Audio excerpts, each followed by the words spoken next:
And I wouldn't change anything because I might be dealt a worse hand, and I don't have any complaints about the hand I've been dealt. I've been the master of my destiny. This is the Deep in the Weeds podcast. I'm Anthony Huckstep. We've had a few legends of Australian hospitality on Deep in the Weeds, and although I've never met today's guest, I feel like I've known him forever off the back of all the yarns other industry people have shared. He has been part of the fabric of Melbourne's dining landscape for decades. It's an absolute pleasure today to have Andrew Blake from Blakeaway on the show. Andrew, how are you? I'm well, thank you, Anthony, and thank you for having me on. It's great to get you on the show. Your business changed a lot during COVID, like many, and shifted right into takeaway. How has the last few years been sort of in that model? Look, it's not easy. We've gone on expansion.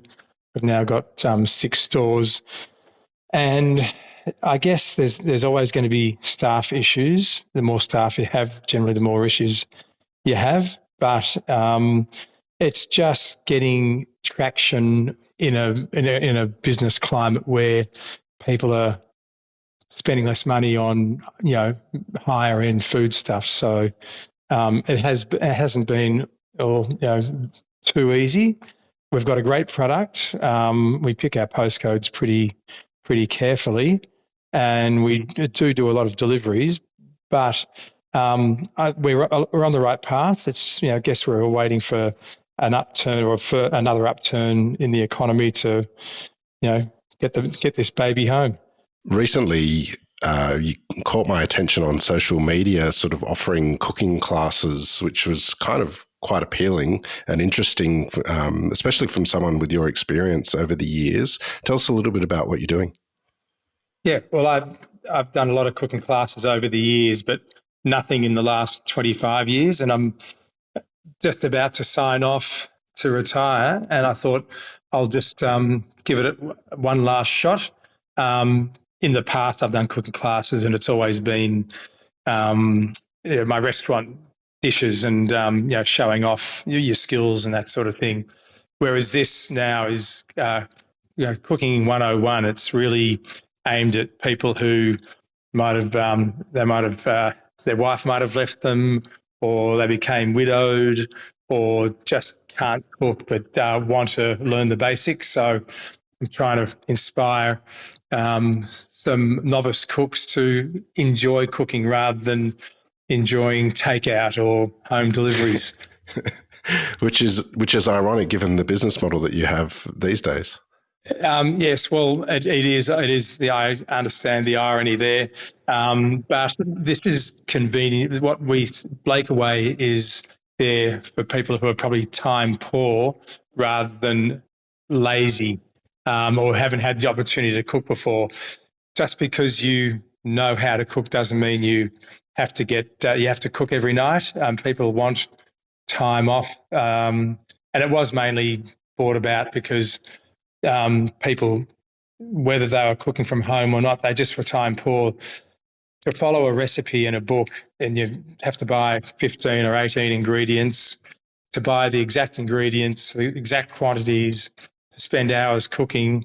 Now there is a pleasure in that, but for people who are time poor, that was our aim, to try and deliver people a great product. And it's not trying to be. It's not like Providor where they were delivering restaurant meals to put together yourself.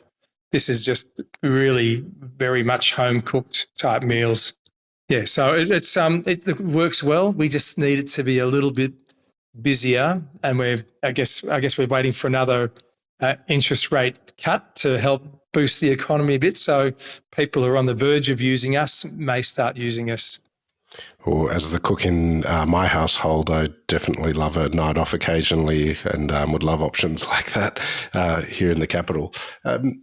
There's so much we could talk about, Andrew. I guess you mentioned that you're on the cusp of retiring, and I want to get to that at some stage. But you've got such a long history in the culinary landscape in Australia and primarily Melbourne. Take us back to when you were young. What was family life like for you growing up? Was food important within your family as a kid? Yeah, I'd love to tell you a nice romantic story, but I can't because the reason why I started cooking is I cooked at home when I was an early teenager, it's this thing called rice-a-riso, which was sort of dried rice in a packet with spices, and you just add water. That would have been in the early 70s. And I used to make scrambled eggs on a Sunday morning for my parents in bed. But my parents divorced when I was 14. And mum worked full time. I'm the eldest of three. And I did quite a lot of cooking at home. I did the cooking and the ironing. I was a very good ironer as well. So the early days were really, I was not forced into it, but I took it upon myself to make life a bit easier for mum. And she wasn't a good cook anyway. She passed away 2 years ago. She knows I didn't think much of her cooking. And in fact, I bought her a cookbook, or might have been early 70s, which I still have and I hold very dear to my heart. But I bought mum a cookbook, but she just didn't quite have it. So I did the cooking very early days. Tell us about those first steps into the industry. What was the industry like back then, and what was it like for you as a young kid? Well, I remember I was doing, it's year 12 now. I was doing sixth form in 1976, and I wasn't a great student. I was waiting for my results, and my uncle rang me and said, "Are you interested in starting an apprenticeship?" And this was at Peninsula Country Club, which is about 35 kilometres out of Melbourne, down in at the back of Frankston. And I just thought about it. I thought, why not? I do like cooking. I never thought of it as a career while I was going through the last few years of school. So I started my apprenticeship on my 18th birthday, and I remember my grandmother driving me down there because mum was working, and I had to live in at the golf club in a very small, well, I called it a dungeon, but it was a very small, a room just big enough to have a single bed and a wardrobe. And I lived in for 6 months because I didn't have a license. And so that was the start of it. What was it like working in a commercial kitchen compared to sort of having to cook for the family at home? Oh, look, it was very different. It wasn't a great place to do an apprenticeship. There was a lot of convenience foods, powdered soups, and we didn't have gas. We had electric stovetops, which isn't ideal. And I'm just thinking back now, all my friends, when you're 18, you're going out with friends, you're going away on weekends, you're developing relationships. And my weekend was Wednesday, Thursday. So my working week was Friday to Tuesday. And I was doing split shift for 4 of those days from 7:30. I used to work 7:30 till 2 o'clock and then 5 o'clock till about 8:30 or 9 o'clock. And it wasn't conducive to a social life, which is what every young kid or in their late teens wants to do. So it was difficult. I had a bit of a tyrant of a chef who used to throw food at me. I had to do dishes 2 days a week. But somehow I got through that initial stage and, started to develop an appreciation for food. It's important. It's always been important to me what I put into my mouth. I don't want to just eat for eating's sake. It's got to be some thought put into it. So that's I started to enjoy I took it took, I was at the place where I did my apprenticeship for just over 3 years, but it wasn't until I actually had won an award in my apprenticeship. In fact, Greg Malouf and I won in 1980 we were the theory and practical students of the year. So I went for a job interview at Fanny's restaurant and got the job. And in fact, it's a funny story. I walked into their sister restaurant, Glows, in Toorak, and there were no windows, and it was the middle of a really hot summer's day. The place was blackened out, but I could see the Staleys who I worked for. I could see them over in the corner and made a beeline for their table, and I knocked over 2 tables and all the chairs were stacked up on top. That wasn't a very grand entrance, so it wasn't a great first impression. But I remember Mrs. Staley said to me, and as I said before, there was a lot of convenience food in my apprenticeship. I remember Mrs. Staley said, now, can you make a bavarois? And I said, I've never made one, Mrs. Staley. Can you make an Espanol? And I said, I've never made one before. And she said, are you willing to learn? And I said, yes. And so they said, well, you've got the job. So I started, or it would have been just after I turned 21. And that's where things sort of started to look up, and I really developed a real passion for food. Tell us about that sort of first decade when you're in, some amazing kitchens. Who were the people and sort of moments that really sort of helped that trajectory for you onto your own sort of things? Well, I guess I put myself in a position, I just kept on saying yes. And I never knocked anyone back. So not long after I started, there was a car accident. Not long after I started at Fanny's, that is, there was a car accident. One of the chefs died and one was in hospital for 6 months.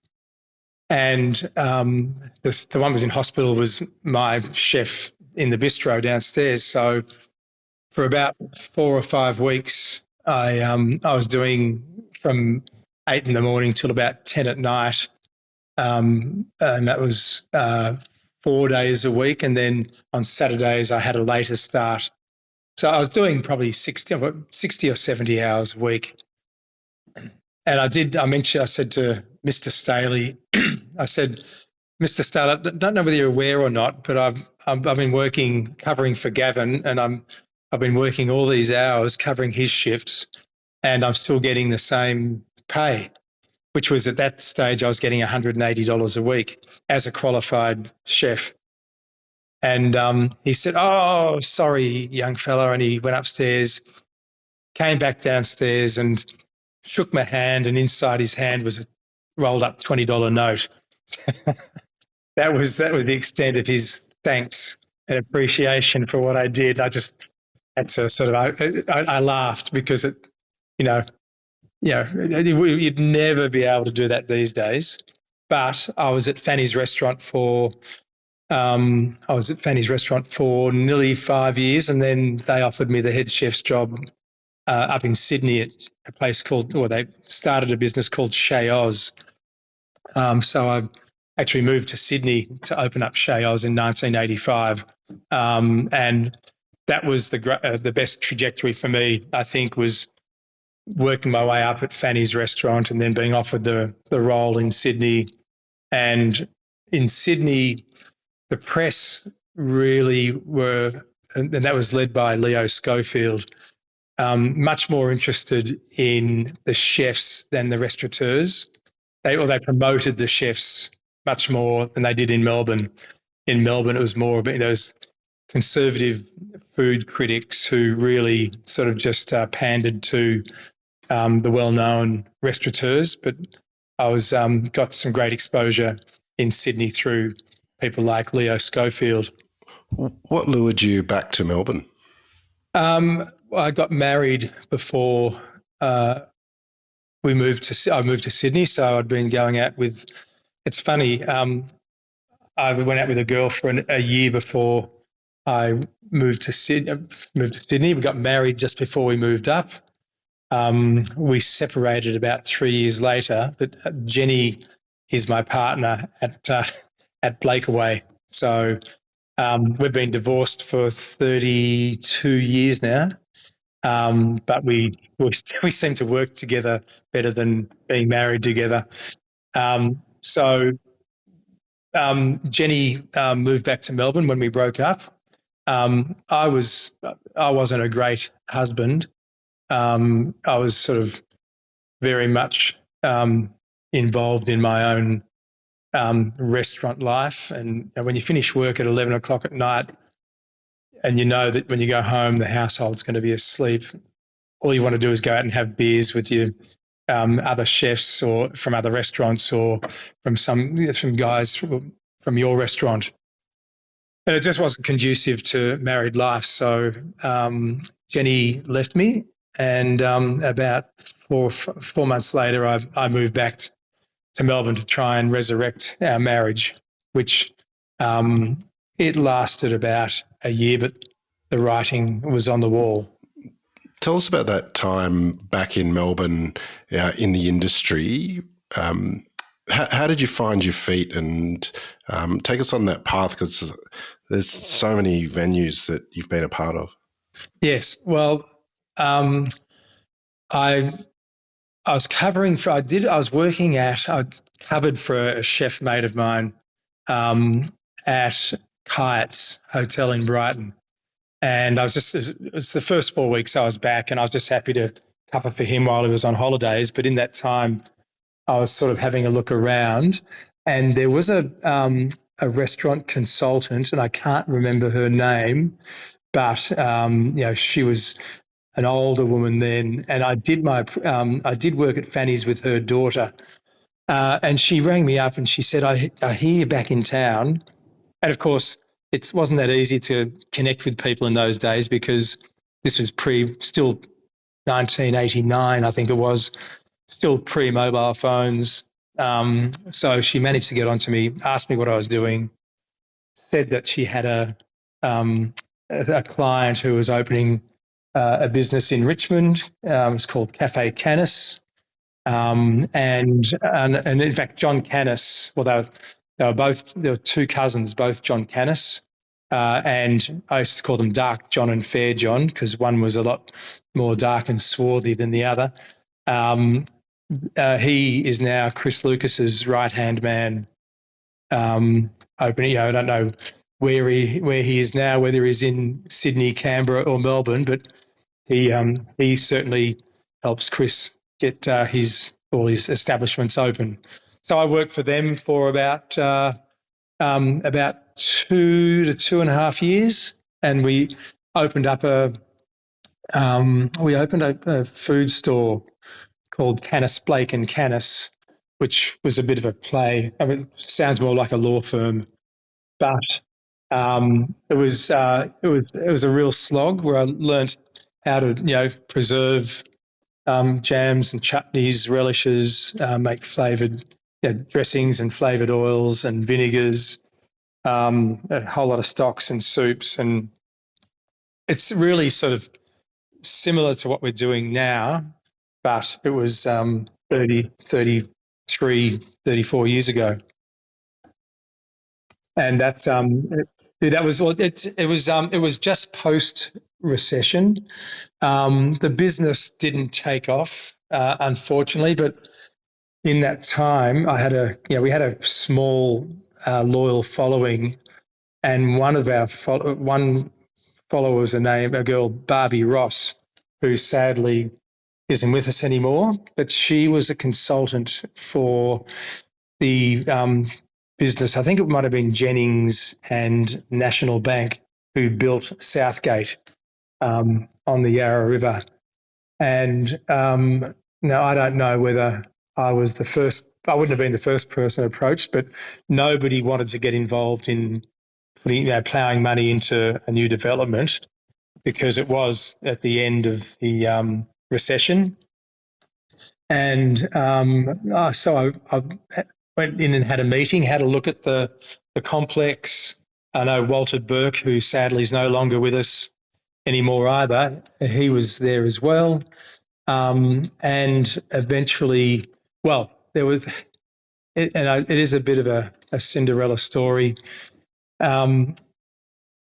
Christmas came upon us. They gave me a lease to have a look at and sign and send in a check. And I didn't have any money.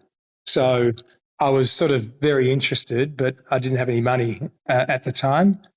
And after Christmas, we sort of resumed the conversation, and I said to Barbie, look, I hope you don't think I've been leading you along, but I don't have any money to put into this. So she went away, and 2 days later came back, and she said, well, the developers are willing to stump up the money. So they paid for everything, including all the down to vegetable peelers and wooden spoons. So I somehow managed to get the business open without having any money, but they certainly got it back in, pretty exorbitant rent. Well, Blake's became one of the most famous and influential restaurants of its time then, very, very much the it restaurant. Tell us about Blake's and what it was like. Well, Melbourne was very flat at the time, and the restaurant industry was flat. No one wanted to spend any money. Places were closing.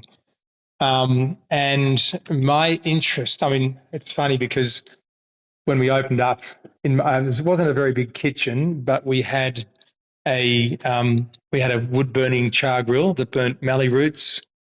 I had a wood-fired oven that we baked bread in, we roasted chickens in, and I had a rotisserie, set into a chimney.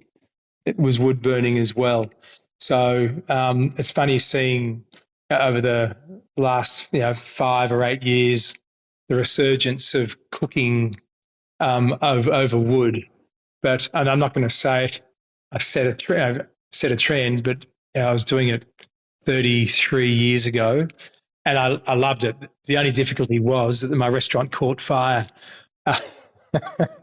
Because where I was under the Sheraton Hotel, most of these cooking items are naturally flued.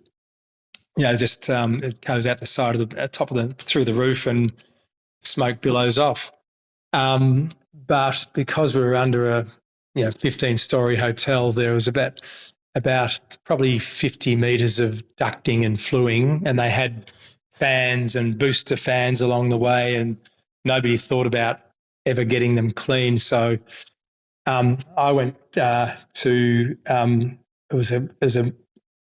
I think it was Oaks Day as a guest of one of my suppliers, and as I was walking in Flemington, I heard over the loudspeaker, would Andrew Blake please report to the manager's office. I thought, well, hopefully there's another Andrew Blake around. So I thought I'd better go anyway. And they said, has anyone spoken to you? Because in those days you weren't allowed to take telephones onto racetracks. So I rang my restaurant and there was no answer, which made me very concerned. I rang Walter's Wine Bar and I said, is there something going on there? I can't get through to my restaurant. And they said, well, there's a lot of smoke and there's about 3 or 4 helicopters flying around overhead. Oh, shit. So I better get back. And it's funny, no matter, you can't rush back because you're not going to be able to, you rushing back isn't going to make any difference to any outcomes, can't make it any better. So I got out at Flinders Street Station, walked through the underpass, got out the other side, and of course there's about 8 fire appliances. They've put the fire out, so there was it didn't catch fire. There was some wires hanging over some ducting that overheated, and so the whole restaurant was inundated, and all the grime from probably, I think it was about a year and a half worth of business in the ceiling cavity and the ducting all came crashing through the plaster roof and covered the floor. So that was, whilst it was great to get it open, it wasn't without its issues either. It was feeding at its peak, like hundreds of diners a day. Tell us about what was so great about Blake's and a little bit about the food that you were cooking as well that was so different at that time. Well, I guess it was a reflection of what I'd been doing the last couple of years, but cooking simply, like we were getting baby legs of lamb from Flinders Island and putting them on the rotisserie so we could do a baby leg of lamb for two people with potatoes roasted in duck fat in the wood-fired oven. Simple food, and because I've got a couple of cookbooks and people who have them would be aware of what I've done. But it was a great challenge because at that stage, early days, Southgate was very popular. We were full for lunch and dinner. I had a capacity. My capacity initially was 100, and with the front terrace, it was about 130. And then I think in the third year, we might have enclosed the side terrace, which was always very windswept. There's a wind tunnel down the side of our tenancy, and we had a capacity for 150 people. And I used to do a deal during the Australian Open Tennis. We would do 150 people by 7:30, and then just roll. And we actually had a little deal going with a water taxi service. So you had a 2-course dinner at Blake's, plus a transfer to the tennis centre, and you just had to be in by a certain time, out by a certain time, limited menu, and we'd do 150 people by 7:30, and then quickly reset the tables. And I reckon we had the best staff in Melbourne. We had I don't know if you know the Gene Arcus twins worked for me back in the 90s. We had everybody knew their job. There was, one of the things that frustrates me about the industry is where you don't want to put your hand up to get someone's attention. You don't want to, you just expect to catch someone's eye, but it doesn't happen that often. It really, my staff they had their section, plus they knew to look either side of their section just to see if the waiter in the next section needed assistance or whether someone was standing at the front door and just needed to be acknowledged that they're at the front door. It doesn't always happen these days. And I don't want to hark back to the good old days, but it just doesn't happen as much. I don't know whether there are as many industry professional waiters to go around for all the restaurants and cafes there are now, because there's certainly probably 2 or 3 times as many as there were back in my day in the 90s. But the success of Blake's allowed you to open a whole throng of other venues. Tell us about that period of time and what it was like having sort of so many different venues doing different things. Yeah, well, compared to these days, it wasn't that many, but there weren't that many people in those days doing multiple venues. So Jeff Lindsay was working with me at Blake's at that stage. And I also had a great sommelier, Grant Van Every, who's still a mate of mine. We still keep in touch.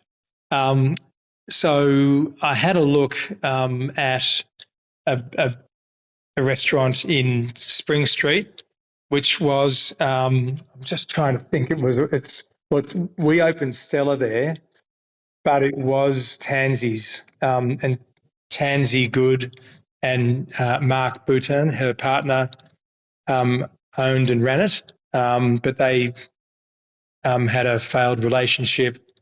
And so I was approached by the landlord, and it's now where the European, next to the European, the City Wine Shop is there now. So I had I was gifted a fit out very cheaply.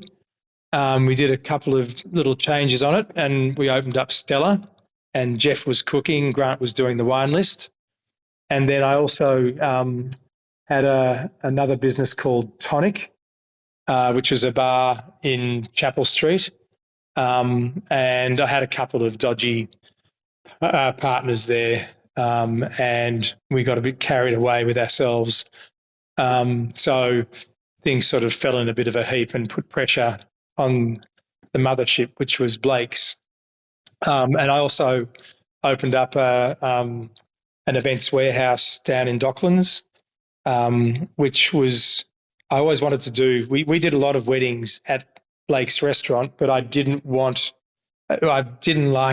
closing the restaurant to normal walk-in customers who would normally be able to accommodate. But when we put the sign up that we're closed for a function, people are disappointed. So I was looking around for a function space for a while. We found an old derelict space, and we had a 300-seat function space, which was great, but I did have issues with a partner down there who happened to be my seafood supplier as well. So one of us had to go, and I agreed to sell to him. And then not long after that, everything fell apart. I used to get behind on my rent a bit during winter, and then because my rent in 25 years ago, I was paying about $1,000 a day to be at Southgate. Now, it wasn't small, it wasn't huge, it wasn't cavernous, but we reclaimed the front and side terrace, but basically it was a 100-seater inside. And it was an expensive restaurant. So every year I got a bit behind during winter, and I caught up in September, October when the good times, returned. And one day the locks were changed on me. I didn't get a chance to get to that stage. So, I've been open for 10 years, and I thought, what do I do? Do I fight to get it back? And I thought, I'm probably over it. I was a bit burnt out. I owed a lot of money. I had creditors. I just thought, this is probably too hard. So Stella had sold by then. The bar, Tonic Bar, had sold by then. It was just Blake's at Southgate, but through me neglecting it and not respecting it, I lost it. So, you just got to move on and reinvent yourself. What sort of impact did that have on you at that period of time, sort of personally? And did you have any sort of work-life balance in that period with so many businesses and that sort of stress? It was difficult. I'd go to work early in the morning and come home late at night. I opened up a business I almost forgot. I opened up a business called Blake's Cafeteria in Greville Street in Paran, which was under a nightclub. And we were successful. We got a hat in the Age Good Food Guide, which for an all-day cafe was, I thought it was quite an achievement. Daniel Wilson was one of our, I actually had co-chefs, Daniel Wilson and Emma Mackay, who's a fantastic pastry chef in Melbourne. I decided to make them co-chefs because there were, 7 days a week, 15 hours a day service. There was room there for two, and they didn't have runaway egos. So I think I pulled that off pretty well. But I don't know that I was ever that capable of recognising a good work-life balance. It was just when you're on, you're on. And I didn't know how to turn off. I think people that always sort of think that if you have 1 foot on the treadmill and 1 foot off, you're going to go flat on your face. So it was, whilst I had the energy, it was fine. I could do it, but I didn't have a nervous breakdown. seemed to cope with pressure pretty well. But it was a sort of catalyst for breaking up my second marriage. Yeah, and I am blaming that a bit. I just, again, my wife was 13 years younger than me. We were together for 10 years, had 2 children, but I don't know whether I was searching for more escape. The pressures of trying to be a good husband and father, I didn't pull off very well. So I retreated for a little while. My wife and I broke up, and I just retreated for a little while. And I joined because my first ex-wife, it sounds terrible, I know, but my first ex-wife, Jenny, had started a catering business, and she was operating out of the kitchen at the Malthouse Theatre. And so I helped her out because that was getting a little bit crazy. And then together we started Blake's Feast Catering. And we ran that for 20 years, and we moved, and we got contracts here and there. We went up to Mount Hotham to run Zerkie's for 5 years. We ran the catering at the Royal Botanic Gardens for about 16 or 17 years. We had some good contracts and some bad contracts, but it's amazing the amount of people you bump into, whether it's on a golf course or in a restaurant, who come up to me and say, "You won't remember me, but you did my wedding 13 years ago or 18 years ago." And it's just it's reassuring, and it's comforting in a way that the things you took for granted were very special in some people, in a lot of people's lives. You've been very open about not having that sort of work-life balance and really throwing yourself into work. Is that something that you've managed to arrest sort of in your later years and sort of turn around at all?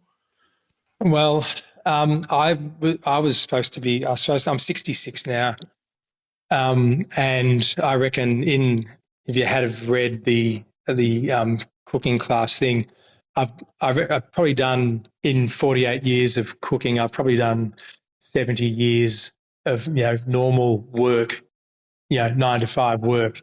I am tired. I've got 2 new knees that were put in during COVID, one in 20 and one in 21. So it does I'm mobile, and I'm still pretty good at moving around, but I just get tired, like you would imagine. But I'm still cooking. I do all the condiments and preserves for Blakeaway. I was supposed to have been retired by now, but we just opened up at Chadstone about 6 weeks ago. So I've been. I just want to stay because my stepdaughter and daughter run the business, and I do feel a bit pussy whipped sometimes, but that's okay. I hope I can say that. We, at least when you're working with your family, you can have an argument and then you just hug and go home, and you just start the next day as if nothing happened. Whereas with non-family, people tend to hold grudges or they don't forget. So I've just been hanging around trying to help make the difference because we've been in a bit of transition lately. And I'm just here to try and make things a little bit easier for them. But I am looking forward to stepping back because and Tuesday and Wednesday mornings I go to a couple of schools to do mentoring. And when I did the course and committed to that, I thought I would be retired by now, but I'm not. So I come back in after the mentoring, and the whole thing is because in 48 years, in 40 years of running kitchens, and I've probably had a couple of thousand staff work with me and under me. I do have an affinity with helping out. I couldn't just retire and walk away without feeling as I've got something more to offer, something worthwhile. So I thought I saw a billboard and I thought I'm going to follow that up, and did an online course, and that's where I am today. The world of chefing and restaurateuring is quite different these days to a couple of decades ago when you started. What sort of advice would you have for the modern chef or restaurateur or sommelier that sort of wants to have a longevity in their career like you have? I guess back in the if I say back in the day, it makes me sound old and crusty. But back in the day, all you needed to do was to be able to be good with a knife. But these days, you have to be good with a pen. There's so much other things. To me, running a restaurant, a lot of it's common sense. Do you need to be told what temperature a fridge should be? You know by walking into a fridge whether it's not at its optimum temperature or not. Do you need to be logging the temperature of the food that arrives from your supplier? Do you need to be, there's so many forms you have to fill out. It does take away the enjoyment out of cooking, the administration. But the trouble is that when people start off in the industry, they generally have, when they come out of their apprenticeships and their dream is to open their own restaurant, their first restaurant generally is going to be pretty small. And you have to be able to, you shop, then you cook, then you clean, and then you do the paperwork. And that's the lot of a young first-time, restaurant or cafe owner. I would recommend, if I was going to give advice to my younger self, I'd just say, stick at it. It's it's very satisfying. I get asked questions, what would you change if you had the ability to change anything? And I wouldn't change anything because I might be dealt a worse hand, and I don't have any complaints about the hand I've been dealt. I've been the master of my destiny, and I have fucked up a couple of times, but I'm still here, to tell the story. So I wouldn't go changing anything. You mentioned that you're on the cusp of retiring, but you feel like that you probably can't stop and feel a sense of sort of giving still to the next generation. How do you see the next sort of couple of years playing out for yourself in that regard? A little bit of time on the bit more time on the golf course.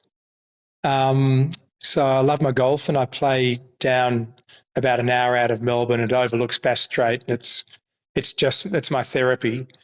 I'll still be involved in the company, but I just won't be in the kitchen trying to screw on lids with my arthritic hands, or asking someone to lift something down because my muscles are withering. I'll be just involved in, I do the